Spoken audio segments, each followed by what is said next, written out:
নমঃ শিবায়। নমস্কার। অ্যাস্ট্রোমিথা চ্যানেলে আপনাদের সকলকে স্বাগত জানাই।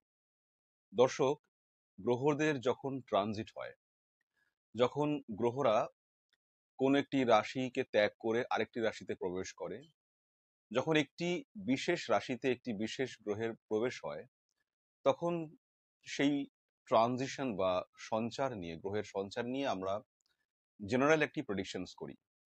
সেই জেনারেল প্রেডিকশনস ওই রাশির মানুষদের জন্যই তৈরি হয়।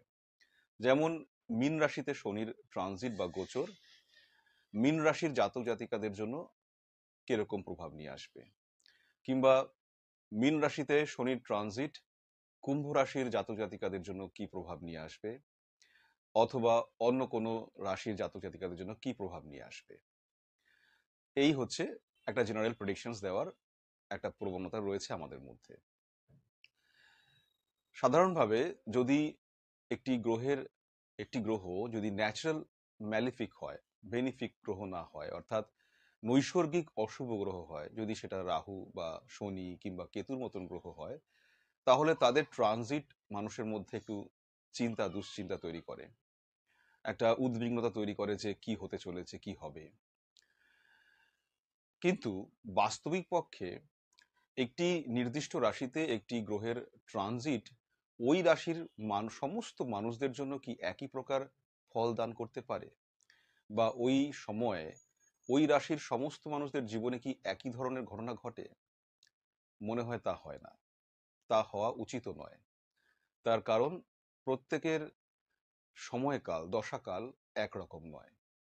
সুতরাং গ্রহদের ট্রানজিট এবং সেই ট্রানজিটের পর যে ফলাদেশ তা কিন্তু ডিফার করে যায় ম্যান টু ম্যান। প্রকৃতপক্ষে একটা ঘটনার সংঘটন, অর্থাৎ ঘটনাটা কখন ঘটছে, অ্যাট প্রেজেন্ট টাইমে বা বর্তমান সময়ে যে ঘটনাক্রমগুলি চলছে সেগুলি, এবং ভবিষ্যতে যে ঘটনাগুলি ঘটতে পারে, যে ঘটার সম্ভাবনাগুলি রয়েছে, তা শুধুমাত্র ট্রানজিটের উপর নির্ভর করে না।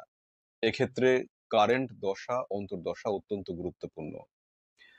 যে গ্রহ দশা অন্তর্দশার মধ্যে দিয়ে সময়টি যাচ্ছে, তার সঙ্গে ট্রানজিটকে মিলিয়েই অ্যাকচুয়াল ফলাদেশটাকে বোঝা সম্ভব হয়, বা সেই ট্রানজিটের সাথে সেই গ্রহ দশাকে মিলিয়েই যে ফলাদেশ তৈরি হয় তার অ্যাকুরেসি অত্যন্ত বেশি হয়, বা সেটাই হচ্ছে অ্যাকচুয়াল ফলাদেশ, যা ঘটতে পারে বা যা ঘটবে।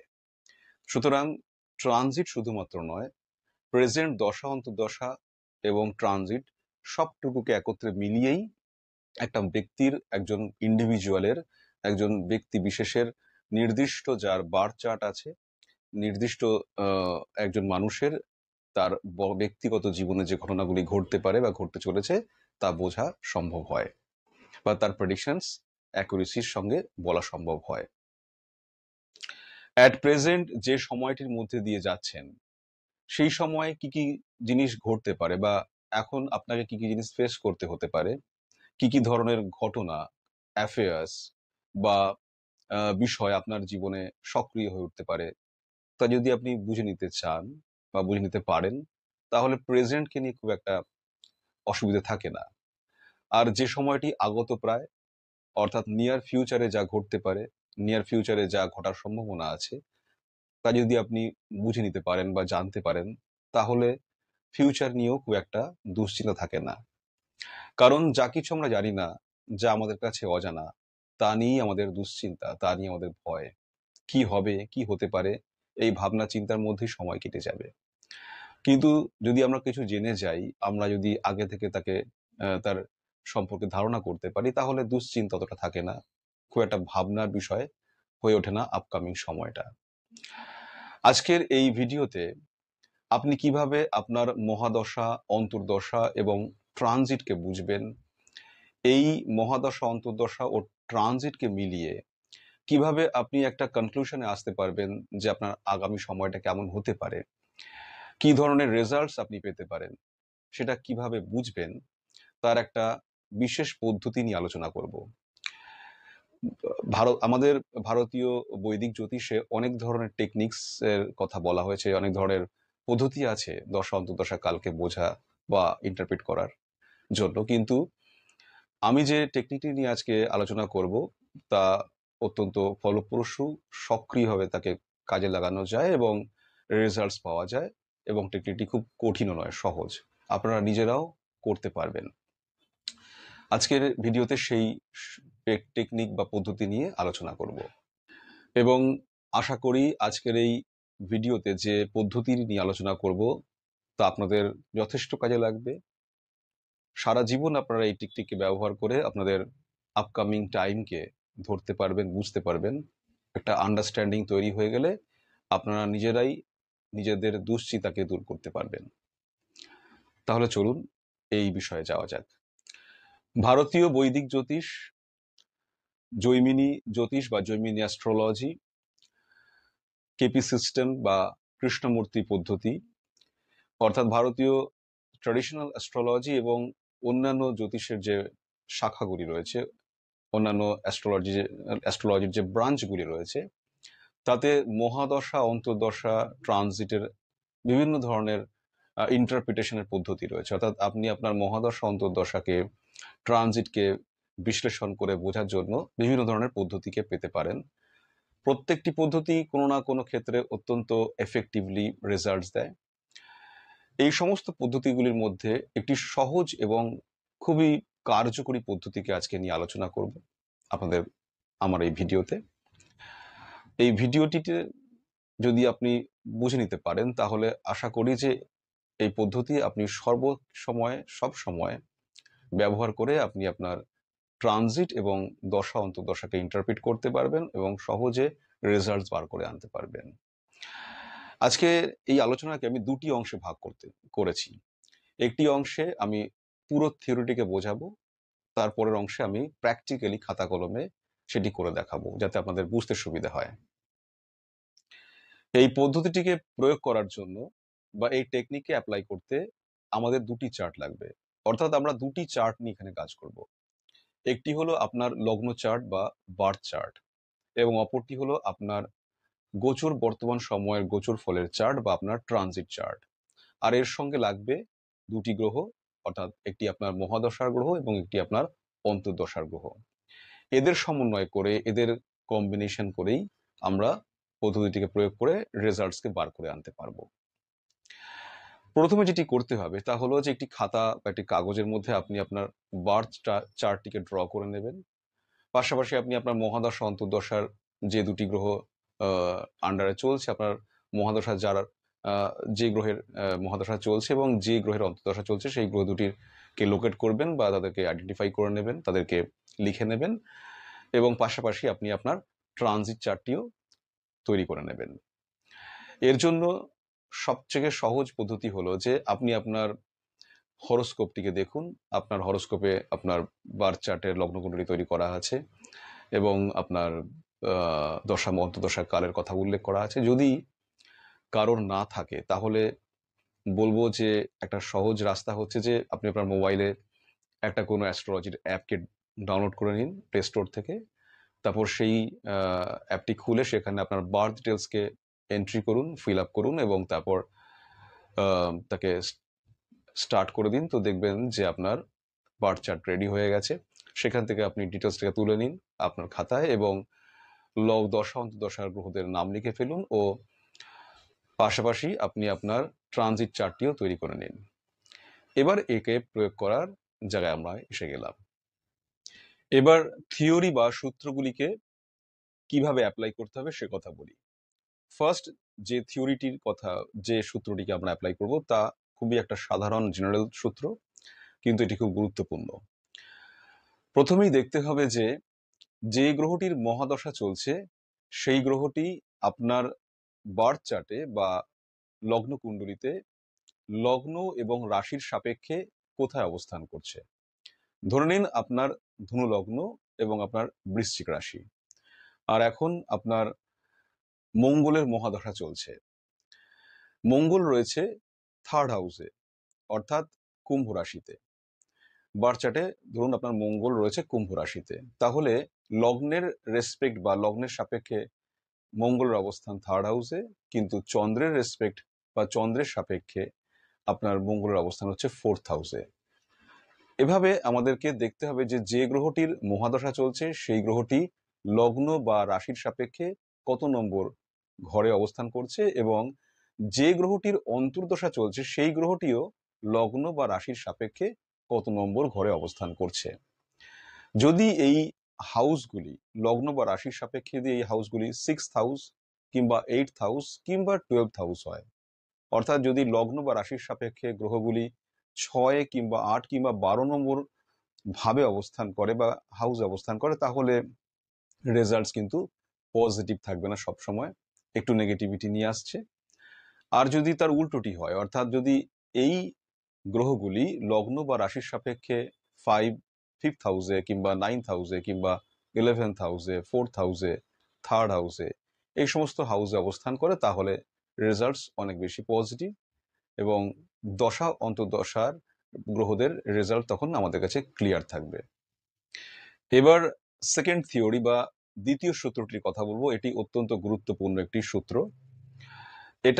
এখানে আমাদেরকে দেখতে হবে অ্যাক্সেস বা অক্ষকে, অর্থাৎ যে দুটি গ্রহের দশা এবং অন্তর্দশা চলছে তারা পরস্পরের মধ্যে কোন অ্যাক্সেস তৈরি করেছে। আমাদের রাশিচক্র 12টি হাউস নিয়ে তৈরি, এবং 12টি ঘরের মধ্যে যে কোনো একটি ঘরে মহাদশার গ্রহটি থাকবে এবং একটি ঘরে অন্তর্দশার গ্রহটি থাকবে। এই দুটি গ্রহ পরস্পরের মধ্যে কোন অক্ষ বা অ্যাক্সিস তৈরি করেছে, এইটি খুব গুরুত্বপূর্ণ মহাদশা অন্তর্দশার রেজাল্টসকে বোঝার জন্য। অ্যাক্সিস বলতে গেলে 212 অ্যাক্সিস কিংবা 311 অ্যাক্সিস কিংবা 410 অ্যাক্সিস অথবা 95 অথবা 68, এই কটি অ্যাক্সিস এখানে মোস্ট ইম্পর্ট্যান্ট হয়ে উঠছে। অ্যাক্সিস থেকে আমরা বুঝতে পারবো গ্রহরা যে ঘরগুলিতে অবস্থান করেছে, অর্থাৎ যে ঘরগুলিকে অকুপাই করেছে, তাদের দশাকালে যে যে ঘরগুলিকে অ্যাক্টিভ করেছে তার সঙ্গে সঙ্গে আর কোন ভাবটিকে অ্যাক্টিভ করেছে, এটি অ্যাক্সিস থেকে বোঝা যাবে। বিষয়টাকে একটা এক্সাম্পল দিয়ে বোঝা যাক। ধরে নিন আপনার ধনু লগ্ন আর বৃশ্চিক রাশি, তাহলে লগ্ন হচ্ছে আপনার ধনু আর চন্দ্র আপনার অবস্থান করেছেন লগ্নের দ্বাদশে। মঙ্গল লগ্নে বসে আছে, অর্থাৎ মঙ্গল এবং চন্দ্রের অবস্থান পরস্পরের দ্বাদশে হলো। মঙ্গল এখন আপনার মহাদশার লর্ড, অর্থাৎ মঙ্গলের মহাদশা চলছে। তাহলে যখন মঙ্গলের সঙ্গে চন্দ্রের সম্পর্ক দেখব, তখন আমরা দেখব যে মঙ্গলের রেসপেক্টে বা মঙ্গলের সাপেক্ষে চন্দ্র দ্বাদশে অবস্থান করছে। আর যদি চন্দ্রের রেসপেক্টে মঙ্গলকে দেখি, তাহলে মঙ্গল রয়েছে চন্দ্রের দ্বিতীয়। এবার যখন মহাদশা মঙ্গলের শুরু হলো, তখন মঙ্গল কাকে অ্যাক্টিভ করছে? চন্দ্রের অন্তর্দশায় তখন মঙ্গল দ্বাদশ ভাবকে অ্যাক্টিভ করছে। দ্বাদশ ভাব হলো ব্যয়ের ভাব, খরচের ভাব, অর্থাৎ আপনার এই সময় খরচের একটা বৃদ্ধি দেখা যাবে। অপরদিকে যখন চন্দ্রের মহাদশা আসবে, তখন চন্দ্র তার অন্তর্দশায়, মঙ্গলের অন্তর্দশায় সেকেন্ড হাউসকে অ্যাক্টিভ করবে, অর্থাৎ অ্যাসেটের ভাব বা ওয়েলথের ভাব হলো সেকেন্ড হাউস, অর্থ সম্পদের বৃদ্ধির ভাব। সুতরাং এই সময় আবার চন্দ্রের মহাদশায়, মঙ্গলের অন্তর্দশায় আপনার অর্থ সম্পদের বৃদ্ধি ঘটবে। সুতরাং ট্রানজিট যাই থাক না কেন, যদি এরকমই একটা টাইম ফ্রেম চলে, তাহলে যদি চন্দ্রের মহাদশা আসে, তাহলে আপনার মঙ্গলের অন্তর্দশায় আপনি আর্থিকভাবে সমৃদ্ধ হবেন। অপরদিকে যদি মঙ্গলের মহাদশা আসে, তাহলে মঙ্গলের মহাদশা এবং চন্দ্রের অন্তর্দশায় আপনার খরচ বাড়বে। এই 212 অ্যাক্সিসটা অর্থ সম্পদের জন্য, অ্যাসেটের জন্য, মানিটারি ক্ষেত্রের জন্য অত্যন্ত গুরুত্বপূর্ণ একটা অ্যাক্সিস। কোন গ্রহটি মহাদশাতে আছে, সে কোন ভাবকে অ্যাক্টিভ করছে, এটাই হচ্ছে এই অ্যাক্সিসের গুরুত্বপূর্ণ পয়েন্ট। এবার দ্বিতীয় পয়েন্ট, 3rd এবং 11th অ্যাক্সিসকে নিয়ে আলোচনা করব। 3rd 11th অ্যাক্সিসের কথা বলবো। 3rd হাউস হলো আমাদের প্রচেষ্টা, ইনিশিয়েটিভ, পরিবর্তনের ভাব, আর একাদশ ভাব হলো আমাদের গেন বা লাভের ইচ্ছা পূরণের ভাব, একই সঙ্গে আমাদের সোশ্যালাইজেশনের ভাব। যদি মঙ্গলের মহাদশা এবং চন্দ্রের মহাদশাকে ধরে এই দুটো পয়েন্টকে দেখা যায়, তাহলে কি দেখব সেটাই দেখা যাক। ধরে নিন আপনার সেই ধনু লগ্ন এবং বৃশ্চিক রাশি, আপনার লগ্নের দ্বিতীয় মঙ্গল অবস্থান করছে, মঙ্গলের মহাদশা চলছে, চন্দ্র অন্তর্দশা চলছে। তাহলে মঙ্গলের সঙ্গে রেসপেক্টে চন্দ্র 11th হাউসে অবস্থান করছে, সুতরাং 11th হাউস এখন অ্যাক্টিভেট হয়ে যাবে। মঙ্গল এবং চন্দ্র যেমন লগ্নের রেসপেক্টে দুটি বিশেষ ভাবকে অ্যাক্টিভেট করছে, সেই সঙ্গে এই অ্যাক্সিস, থার্ড 11th অ্যাক্সিসের কারণে আপনার 11th হাউসের একটা অ্যাক্টিভেশনও শুরু হচ্ছে। সুতরাং এই সময় আপনার 11th হাউসের বিষয়গুলো আপনার জীবনে সক্রিয় থাকবে মঙ্গলের মহাদশায়। আর যদি চন্দ্রের অন্তর্দশা হয়, চন্দ্রের দশা হয় এবং মঙ্গলের অন্তর্দশা, তাহলে চন্দ্রের সাপেক্ষে মঙ্গল থার্ড হাউসে আছে, সুতরাং থার্ড হাউসের বিষয়গুলো তখন অ্যাক্টিভেট হবে। সুতরাং আপনাকে তখন থার্ড হাউসের বিষয়গুলোর উপরে কাজ করতে হবে। যখন মঙ্গলের মহাদশা ছিল তখন আপনাকে 11th বিষয়ের উপর কাজ করতে হবে। তাহলে দশা অন্তর্দশায় যে ধরনের হাউসগুলি অ্যাক্টিভেশন হচ্ছে সেগুলির উপরেও কাজ করতে হবে সেই সমস্ত হাউসের ফলকে পাওয়ার জন্য। ট্রানজিটে সঙ্গে এই ফলগুলো কিন্তু অবশ্যম্ভাবী, অনিবার্য হয়ে জীবনে দেখা দেবে। এভাবেই 4th 10th অ্যাক্সিসকে বুঝতে হবে, 9-5 অ্যাক্সিসকে বুঝতে হবে। এখন এবার 6 এবং 8 এই অ্যাক্সিসকে একটু বোঝার চেষ্টা করি, কারণ এটা একটু ডিফিকাল্টিজ অ্যাক্সিস। ধরে নিন ধনু লগ্ন, বৃশ্চিক রাশি আপনার, এবং আপনার মঙ্গলের মহাদশা চলছে। মঙ্গল রয়েছে আপনার 5th হাউসে আর চন্দ্র দ্বাদশে রয়েছে। সুতরাং চন্দ্র ও মঙ্গলের মধ্যে সম্পর্ক হলো 6th 8-এর। মঙ্গলের সঙ্গে চন্দ্র যে দূরত্ব তৈরি করলো, মঙ্গলের দিক থেকে গণনা করলে চন্দ্র তার 8 নম্বর হাউসে আসবে এবং চন্দ্রের দিক থেকে এগিয়ে গেলে মঙ্গল তার 6 নম্বর হাউসে আসবে। সুতরাং যখন মঙ্গলের মহাদশা শুরু হবে তখন মঙ্গল চন্দ্রের অন্তর্দশায় 8th হাউসকে অ্যাক্টিভ করবে। 8th house, the house of difficulties, house of transformation. সুতরাং এই দশা অন্তর্দশায় একটা ডিফিকাল্টিজ, একটা ট্রান্সফরমেশন আপনি দেখতে পাবেন আপনার জীবনে। অপরদিকে যখন চন্দ্রের মহাদশা শুরু হবে তখন চন্দ্র এর মহাদশায়, মঙ্গলের অন্তর্দশায় চন্দ্র 6th হাউসে অ্যাক্টিভ করবে। 6th হাউস হচ্ছে রোগ, ঋণ, শত্রুর ভাব। সুতরাং এই সময় একটা রোগ ভোগের সম্ভাবনাও থাকবে। ট্রানজিট যাই হোক না কেন, একটা কিন্তু ডেফিনেটলি আপনি তখন 6th 8-এর কম্বিনেশনের এই অ্যাক্সেসের কারণে আপনি এই ডিফিকাল্টিসগুলো দেখতে পাবেন। সুতরাং দশাকালকে বুঝতে গেলে আমাদের এভাবে এই ছোট ছোট বিষয়গুলিকে খেয়াল রাখতে হবে, এবং এটি গুরুত্বপূর্ণ কারণ এই রেজাল্টসগুলো আমরা পাবো। দর্শক, এবার আমি খাতা কলমে ব্যাপারটা করে দেখাই যাতে আপনারা সহজে ব্যাপারটাকে বোধগম্য করতে পারেন। মুখে যেভাবে বলা হয় অনেক সময় সেটা বোঝার ক্ষেত্রে একটু অসুবিধা হয়, কিন্তু যেটা আমরা খাতা কলমে করি সেটা বুঝতে সুবিধা হয়। চলুন তাহলে আমরা প্র্যাকটিক্যাল ব্যাপারটা দেখি। চলুন তাহলে আমরা এবারে খাতায় কলমে আমাদের থিওরিগুলোকে বোঝার চেষ্টা করি। প্রথম যে থিওরিটা নিয়েছিলাম তা হলো একটা জেনারেল থিওরি, যেখানে যে গ্রহের দশা এবং অন্তর্দশা চলছে সেই দুটি গ্রহের লগ্ন এবং চন্দ্রের সাপেক্ষে কি ধরনের হাউসকে অ্যাক্টিভ করছে এবং তা থেকে কি রেজাল্টস আসতে পারে সে সম্পর্কে আমরা একটা প্রাথমিকভাবে যা বুঝে নিতে পারবো। এখানে একটি স্যাম্পল চার্ট নিয়েছি। এই চার্টের ধনুলগ্ন দেখা যাচ্ছে এবং রাশি হচ্ছে বৃশ্চিক রাশি। শুধুমাত্র মঙ্গল গ্রহটিকে আমরা নিয়েছি এই জন্য যাতে মঙ্গলের মহাদশা এবং চন্দ্রের মহাদশাকে বা অন্তর্দশাকে বুঝতে পারি। মঙ্গলকে এখানে ফার্স্ট হাউসে, সেকেন্ড হাউসে, থার্ড হাউসে, 4th হাউস এবং 5th হাউসে প্লেস করেছি। সুতরাং যদি এখন মঙ্গলের দশা শুরু হয় তাহলে মঙ্গল লগ্নে রয়েছে। সুতরাং মঙ্গল তার দশাকালে লগ্ন বা ফার্স্ট হাউসকে অ্যাক্টিভ করবে এবং চন্দ্রের সাপেক্ষে মঙ্গল রয়েছে, মঙ্গলের দিক থেকে চন্দ্র রয়েছে 12th হাউসে। সুতরাং এখানে চন্দ্রের দ্বিতীয় মঙ্গল থাকায় আবার মঙ্গল চন্দ্রের দিক থেকে সেকেন্ড হাউসকে অ্যাক্টিভ করবে। তাহলে একদিকে ফার্স্ট হাউস আর একদিকে সেকেন্ড হাউসের অ্যাক্টিভেশন হবে মঙ্গলের মহাদশায়। মঙ্গল যদি সেকেন্ড হাউস থাকতো তাহলে লগ্নের সেকেন্ড হাউস অর্থাৎ ধনভাবকে অ্যাক্টিভ করত, উল্টে চন্দ্রের থার্ড হাউসকে 1, 2, 3 এই চন্দ্রের সাপেক্ষে থার্ড হাউসকে অ্যাক্টিভ করত। থার্ড হাউস আমরা জানি ইনিশিয়েটিভের হাউস, কারেজিয়াস বা প্রচেষ্টার হাউস। 4th হাউসে হলে লগ্নের সাপেক্ষে থার্ড হাউসে হতো, কিন্তু চন্দ্রের সাপেক্ষে 4th হাউসে হতো। মঙ্গল যখন যদি মঙ্গল এই থার্ড হাউসে অবস্থান করে থাকে বার্থ চার্টে এবং যদি মঙ্গলের মহাদশা শুরু হয় তাহলে লগ্নের সাপেক্ষে মঙ্গল থার্ড হাউসকে অ্যাক্টিভ করবে, কিন্তু চন্দ্রের সাপেক্ষে মঙ্গল 4th হাউসকে অ্যাক্টিভ করবে। সুতরাং এদিক থেকে আমরা বুঝতে পারলাম যে একটি গ্রহ তার দশা মহাদশায় বা অন্তর্দশায় কোন কোন হাউসগুলিকে অ্যাক্টিভ করবে লগ্ন ও চন্দ্রের সাপেক্ষে বুঝতে পারলাম।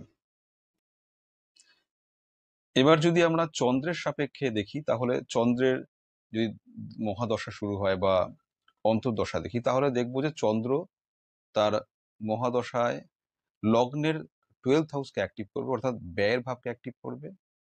উল্টো দিকে নিজে চন্দ্র যে ঘরটিতে আছে সেটি তার ফার্স্ট হাউস হচ্ছে, সেই ফার্স্ট হাউসকেও অ্যাক্টিভ করবে। এভাবে যদি আমরা দেখি যে কোনো একটি মহাদশার গ্রহ যদি বার্থ চার্টের কোনো শুভ গ্রহে অবস্থান করে এবং সেখান থেকে তার দশাকালে শুভ ফলই দান দান করবে, কিন্তু যদি কোনো গ্রহ বার্থ চার্টের কোনো অশুভ ভাবে 6, 8, 12 এই সমস্ত ভাবে অবস্থান করে, তাহলে সেই তার দশাকালে বা অন্তর্দশাকালে সেই ভাবের সংশ্লিষ্ট বিষয়গুলোকে তখন সেই সময়ে জীবনে বয়ে নিয়ে আসবে বা জীবনে তখন প্রকাশমান হবে সেই বিষয়গুলি, তখন দশাকালে সেগুলিকে ম্যানিফেস্ট হতে দেখা যাবে। এবার আসি দ্বিতীয় থিওরিতে, যেখানে আমরা অ্যাক্সেসের কথা বলেছিলাম। চন্দ্র এবং মঙ্গল তাদের পরস্পরের কোন অ্যাক্সিস তৈরি করছে দশাকালে, এটা খুব ইম্পর্টেন্ট। মঙ্গল চন্দ্রের রেসপেক্টে দ্বিতীয় অবস্থান করছে, আর মঙ্গলের রেসপেক্টে চন্দ্র দ্বাদশে অবস্থান করছে। এটা হচ্ছে 2-12 অ্যাক্সিস। এখানে যা বলেছিলাম যে যখন মঙ্গল তার মহাদশা শুরু করবে, মঙ্গলের মহাদশায় এই 2-12 অ্যাক্সিসে আমরা চন্দ্রের অন্তর্দশায় আমরা 12th হাউসের রেজাল্টসকে পাবো। উল্টো দিকে যখন চন্দ্রের মহাদশা শুরু হবে, তখন চন্দ্রের রেসপেক্টে মঙ্গল দ্বিতীয় থাকায় তখন দ্বিতীয় হাউস বা সেকেন্ড হাউসের অ্যাক্টিভেশন হবে এবং সেকেন্ড হাউসের রেজাল্টস পাবো আমরা। অর্থাৎ চন্দ্রের মহাদশায় আমরা অ্যাসেট কিংবা সম্পদের বৃদ্ধির ব্যাপারটা দেখতে পাবো। মানি মেকিং এর ক্ষেত্রে, অ্যাসেট মেকিং এর ক্ষেত্রে, ফিন্যান্সের ক্ষেত্রে এটা খুব পজিটিভ থাকবে। কিন্তু মঙ্গলের মহাদশায় চন্দ্র দ্বাদশ ভাবকে অ্যাক্টিভ থাকায় এখানে খরচ খরচা ব্যয়ের ভাবটি অ্যাক্টিভ থাকবে। সুতরাং এখানে অ্যাসেটের তুল্য মূল্য ব্যয় হয়ে অ্যাসেটের বিনাশের সম্ভাবনা থাকবে। এরপরে 3-11 অ্যাক্সেস যাই আমরা, সেখানে দেখবো যে মঙ্গল থার্ড হাউসে, চন্দ্রের থার্ড হাউসে মঙ্গল অবস্থান করছে, আর মঙ্গলের রেসপেক্টে চন্দ্র আছে 11th হাউসে। সুতরাং যখন মঙ্গলের মহাদশা শুরু হবে তখন চন্দ্রের অন্তর্দশায় মঙ্গলের 11th হাউস অ্যাক্টিভেট হবে, অর্থাৎ এই সময় 11th হাউসের বিষয়গুলিকে আমরা আমাদের জীবনে বাস্তবায়িত হতে দেখব। উল্টো দিকে চন্দ্রের মহাদশায় আমরা দেখব যে মঙ্গলের অন্তর্দশায় থার্ড হাউস অ্যাক্টিভেশন হতে এবং থার্ড হাউসের বিষয়গুলিকে তখন আমরা আমাদের জীবনে ম্যানিফেস্ট হতে দেখব। সেই সময় থার্ড হাউসের অ্যাক্টিভিটিসগুলোকেই আমাদেরকে ফোকাস করতে হবে এবং সেখান থেকে বেনিফিট নিতে হবে। যখন আমরা 4th 10th অ্যাক্সিস দেব, তখন দেখব যে মঙ্গল যদি এখানে চন্দ্রের 4th হাউস থাকে, তাহলে মঙ্গলের রেসপেক্টে চন্দ্র থাকবে 10th হাউসে। সুতরাং তখন মঙ্গলের মহাদশায় আমরা কর্মের প্রোগ্রেশন বা কর্মের বিষয়টিকে দেখব সক্রিয় হতে। 5th 9th এর ক্ষেত্রে ঠিক তাই, কিন্তু যদি আমরা এখন 6-8কে দেখি, ষড়াষ্টক যোগ যাকে বলা হয়, এটি ভীষণ একটা ইম্পর্টেন্ট যোগ বা ইম্পর্টেন্ট অ্যাক্সিস। কারণ ষষ্ঠ অষ্টমে যে অবস্থান থাকবে যে গ্রহদের এবং তাদের যখন দশা অন্তর্দশা চলবে, তখন কিন্তু আমরা 6 বা 8-এর রেজাল্টসকে পাবো। যদি মঙ্গলের মহাদশা থাকে, তাহলে চন্দ্রের অন্তর্দশায় মঙ্গলের অষ্টম ভাবে চন্দ্র অবস্থান করছে, 1, 2, 3, 4, 5, 6, 7, 8, অর্থাৎ এখানে 8th হাউস অ্যাক্টিভেশন হবে। তাহলে মঙ্গলের মহাদশায় চন্দ্রের অন্তর্দশায় আমরা 8th হাউসের রেজাল্ট পাবো। তখন ট্রান্সফরমেশন, ডিফিকাল্টিস এগুলিকে দেখতে হবে জীবনে। উল্টো দিকে চন্দ্রের মহাদশায় মঙ্গলের অন্তর্দশায় চন্দ্রের থেকে 1, 2, 3, 4, 5, 6 6th হাউসে মঙ্গল অবস্থান করায় 6th হাউসের অ্যাক্টিভেশন হবে, অর্থাৎ রোগ ঋণ শত্রু ভাবের অ্যাক্টিভেশন হবে। সুতরাং সেই সময় আমাদের জীবনে এই ডিফিকাল্টিস, রোগ ঋণ শত্রুর বিষয়গুলিকে আমরা ম্যানিফেস্ট হতে দেখব।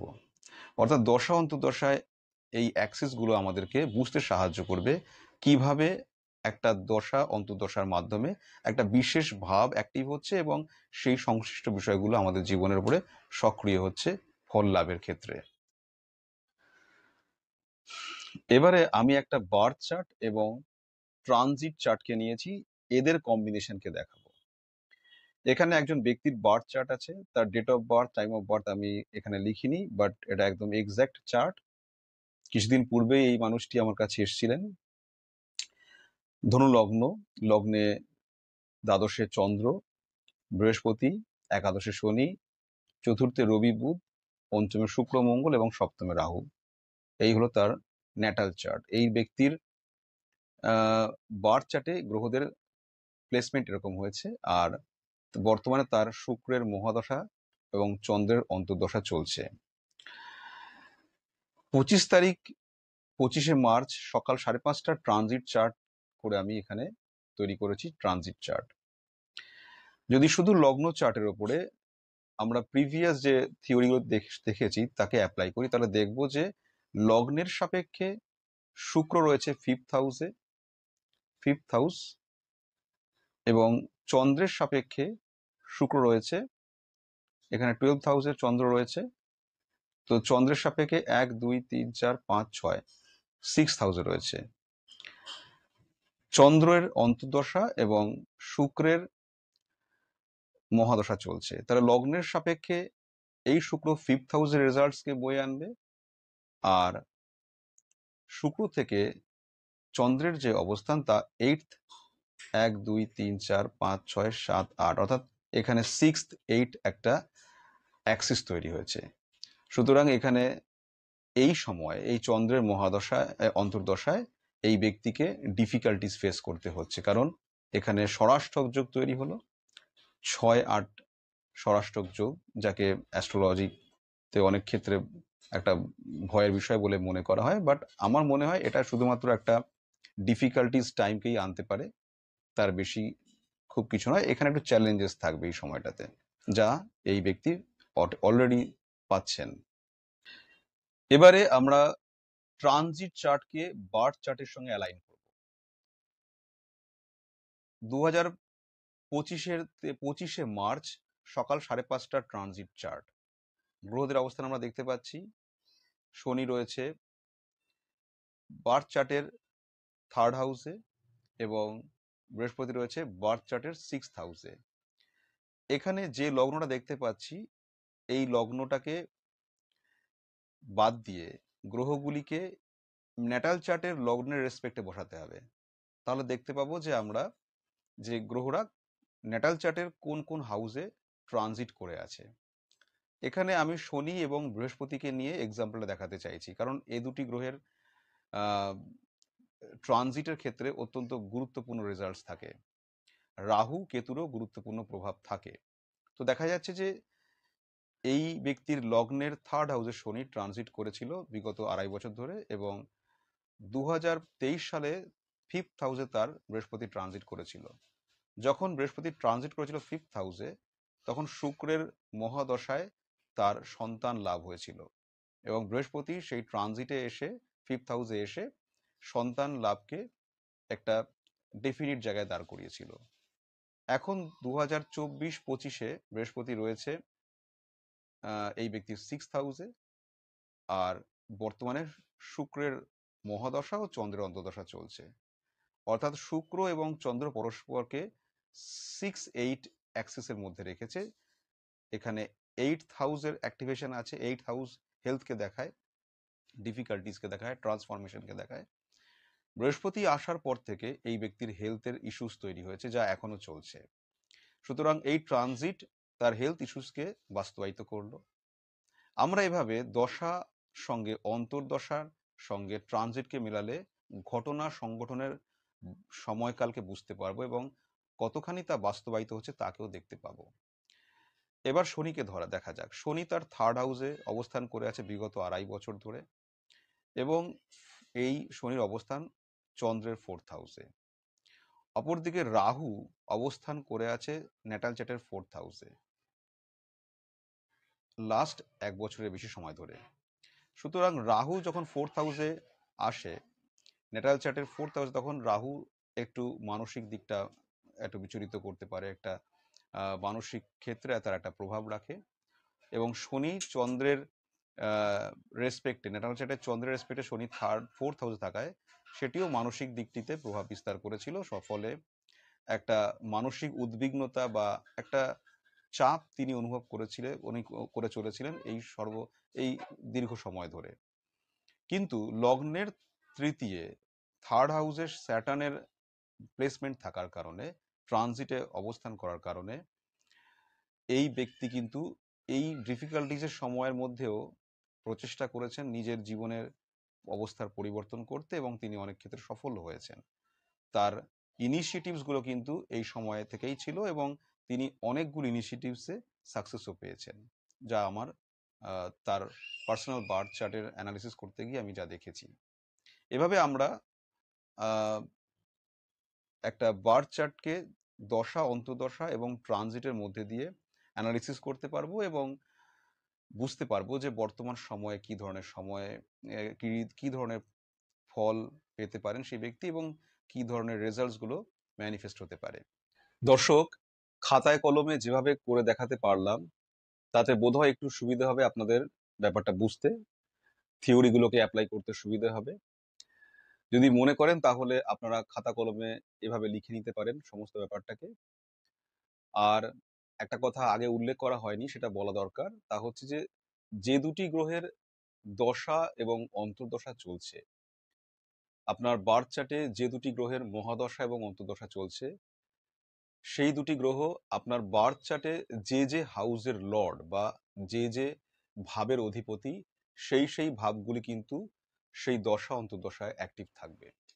দর্শক, এভাবেই আপনি আপনার বার্থ চার্টে দশা অন্তর্দশার গ্রহদেরকে দেখে কোন কোন হাউসগুলি ওই দশা অন্তর্দশা কালে অ্যাক্টিভেট হচ্ছে, কোন কোন অ্যাক্সিস থেকে কোন ভাব অ্যাক্টিভেট হচ্ছে তাকে বুঝতে পারবেন, এবং ট্রানজিটের গ্রহদেরকে, অর্থাৎ গোচরে গ্রহরা কোথায় কোন ভাবের সঙ্গে সক্রিয়ভাবে সম্পর্ক তৈরি করছে, তা থেকে কি ধরনের রেজাল্ট আউটকাম হয়ে আসতে পারে বা বেরিয়ে আসতে পারে, সেই বিষয়টাকে আপনারা ধরতে পারবেন।